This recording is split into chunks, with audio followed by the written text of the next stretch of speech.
जय श्री गणेश हर हर Mahadev Mahadev Shankar YouTube channel में आपका स्वागत है। आज मैं लेकर आया हूँ एक नई जानकारी कि मसानी को कैसे तंत्र में भेजा जाता है, घर और शरीर में मसानी होने के लक्षण क्या होते हैं और इससे कैसे बचा जाए। ऐसा क्या करें जिससे माता मसानी से बचा जाए। जो माता मसानी को बांध कर भेजते हैं, गलत आपके लिए भेजते हैं। तो वीडियो को ध्यान से सुनना, पूरा सुनना, ताकि पूरी जानकारी आपको समझ में, एक एक चीज बारीकी से सुनना। मसानी रोग क्या होता है, मसानी रोग कैसे लगते हैं, इसके लक्षण क्या होते हैं और इससे कैसे बचा जा सकता है। मसानी रोग जो होता है एक ऐसा रोग होता है जो व्यक्ति के शरीर को पूर्ण रूप से खराब कर देता है। मसानी रोग ही इसे क्यों कहते हैं, क्योंकि कई ऐसे तांत्रिक होते हैं, कई ऐसे अघोरी होते हैं, कई ऐसे भगत होते हैं, कई ऐसे साधक होते हैं, कई ऐसे ओझा होते हैं जो माता मसानी की पूजा करते हैं और माता मसानी के दूसरे रूप को, जो कि एक नकारात्मक ऊर्जा का रूप होता है, उस रूप को किसी व्यक्ति के बुरे के लिए उसके ऊपर भेज दिया जाता है, जिसे हम कहते हैं कि तंत्र कर दिया है। तो जब माता मसानी को भेजा जाता है, क्योंकि उनका दूसरा रूप जो होता है वो नेगेटिव रूप होता है, जो कि नकारात्मक रूप होता है, उसको भेजा जाता है। तो जब वो रूप किसी व्यक्ति के शरीर में प्रवेश करता है तो वो पूरे शरीर के अंगों को प्रभावित करता है, उसके सभी अंगों पर अपनी छवि डालता है और जैसे जैसे समय बीतता चला जाता है वैसे वैसे जो शरीर है वो पूरी तरह से खराब होता चला जाता है, पूरी तरह से बंजर होता चला जाता है। तो आज की वीडियो में मैं आपको बताऊंगा कि मसानी रोग कैसे लगता है और कैसे भेजी जाती है माता मसानी, और साथ ही मसानी रोग के लक्षण क्या होते हैं, कैसे आप पहचान सकते हैं कि किसी व्यक्ति के अंदर मसानी है, मसानी रोग है, और उसे कैसे ठीक किया जा सकता है।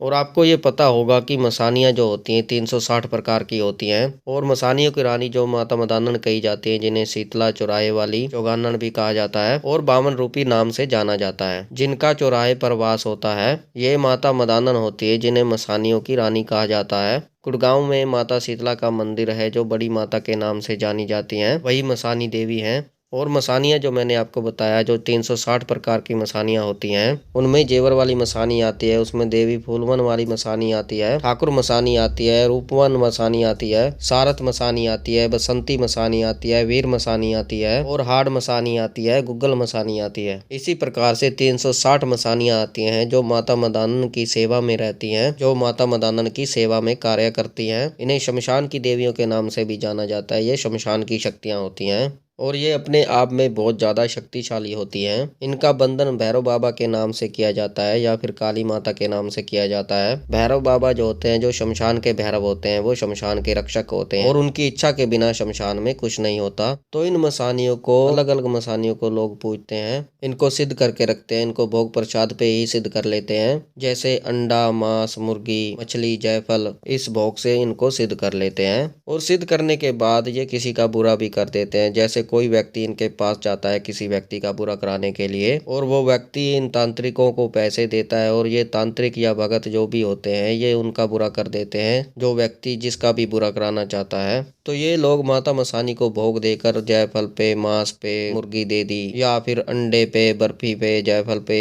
कच्ची हांडी में डाल के और उसको काले कपड़े से ढककर फिर उसको भेजते हैं। उस व्यक्ति का नाम, पिता का नाम, कहाँ का रहने वाला है, उसका गोत्र क्या है, इस प्रकार से भेजते हैं और रात के ही समय ये प्रयोग किया जाता है। तो जब ये प्रयोग किया जाता है, जब मसानी जाती हैं उस व्यक्ति के शरीर के अंदर, चाहे वो सो रहा हो, चाहे वो जग रहा हो, चाहे वो कुछ भी कर रहा हो, जब उसके शरीर में प्रवेश करती है तो उसके शरीर में प्रवेश करते ही उसके शरीर में हलचल होनी शुरू हो जाती है, उसकी धड़कन बढ़नी शुरू हो जाती है। तो आइए मैं बताता हूँ इसके लक्षण क्या होते हैं, कैसे आप पहचान सकते हैं कि किसी व्यक्ति के अंदर जो है माता मसानी है, किसी के शरीर में मसानी ने प्रवेश कर लिया है और उस मसानी ने उसके शरीर को खाना शुरू कर दिया है। पहला लक्षण जो होता है, उस व्यक्ति का शरीर जो है सूखता चला जाता है, वो सफेद होता चला जाता है। उस व्यक्ति को सपने में बहुत ही डरावने सपने दिखाई देते हैं। उस व्यक्ति को शमशान में एक औरत खड़ी हुई दिखाई देती है जो बहुत ही डरावनी होती है। उसको शमशान दिखाई देता है, शमशान की चिता जलती हुई दिखाई देती है और शमशान उसको बार बार दिखाई देता है, जो चिताएं जलती हैं वो बार बार उसको दिखाई देती हैं। उस व्यक्ति के शरीर में से बहुत गंदी बदबू आती है, उसके घर में से भी बहुत गंदी बदबू आती है और उस व्यक्ति को स्वयं को भी खुद से जो है वो बदबू आती है। चाहे वो कितना नहा ले, चाहे घर धो ले, चाहे वो सेंट लगा ले, चाहे खुशबू वाली कोई भी चीज लगा ले, फिर भी उसके अंदर से जो है बदबू आती रहती है। और जिस घर में मसानी छोड़ी जाती है उस घर में मसानी लड़ाई झगड़े करवाती है, बहुत भयंकर लड़ाई झगड़े होते हैं। घर में पैसा नहीं टिकता है, काम धंधों को छुड़वा देती है, पशु पशुओं पर मार पड़ती है, जो पशु होते हैं वो मरने शुरू हो जाते हैं, वो बीमार होने शुरू हो जाते हैं। साथ ही जो व्यक्ति का विवेक होता है वो व्यक्ति विवेक अपना खो बैठता है और उनको जो व्यापार में नुकसान होता चला जाता है, उनके काम धंधे बंद हो जाते हैं, सिर के बाल कम होने शुरू हो जाते हैं, सिर में दर्द होना शुरू हो जाता है, हाथों पैरों में दर्द रहना शुरू हो जाता है। ये सभी लक्षण माता मसानी के लक्षण होते हैं। और अगर वो व्यक्ति पूजा पाठ करने की कोशिश करता है तो वो पूजा पाठ नहीं कर पाता, उसको दुर्गंध आती है, उस घर में देवता भी जाने से कतराते हैं क्योंकि उस घर में गंदगी होती है।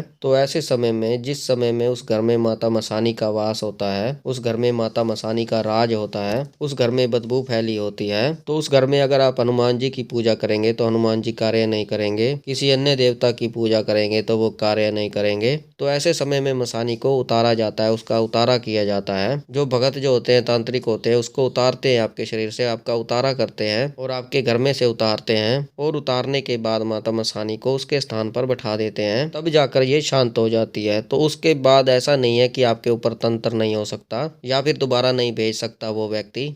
तो उसको पता चल जाता है कि आपके ऊपर से मसानी माता को उतार दिया गया है। तो फिर आपको अपने घर में सुरक्षा कवच बनाना होता है। तो फिर वही भगत, वही साधक आपको बताता है, जो आपके ऊपर से मसानी उतारता है, आपको बताता है कि कैसे आपको सुरक्षा कवच बनाना है, कैसे आपको किसकी पूजा करनी है। आपके घर में वो भगत साधक जो होता है, एक देवता को जागृत करके रखता है, या फिर किसी भी व्यक्ति को आप गुरु बनाते हैं तो वो आपको देवता प्रदान करता है, जो कि जागृत देवता होते हैं और आपके दरवाजे पर वो लठ लेकर खड़े होते हैं, ताकि किसी भी रूप में नकारात्मक शक्ति जो है आपके घर में प्रवेश ना कर पाए। इस प्रकार से उस शक्ति को हटाया जाता है। तो आप ऐसा क्या करें जिससे आपके घर में जो है माता मसानी प्रवेश ना करे या कोई नकारात्मक शक्ति आपके घर में प्रवेश ना करे, भूत प्रेत आदि। इसके लिए आप गुरु धारण कर सकते हैं। जो लोग चौकी लगाते हैं, जो चौकी लगाते हैं, उन्हें आप गुरु बनाइए, ताकि उनसे आपको जागृत शक्तियां प्राप्त हो सके, जिससे जागृत रूप में आपके घर में माता वास करे या वो देवता वास करे, जिससे आपके घर में सुख समृद्धि आए, ताकि आपके घर में जो है नकारात्मक शक्ति वास ना कर सके। या फिर आप मंत्रों का जाप कीजिए, किसी दरबार से जुड़िए, आप मंत्रों का जाप कीजिए,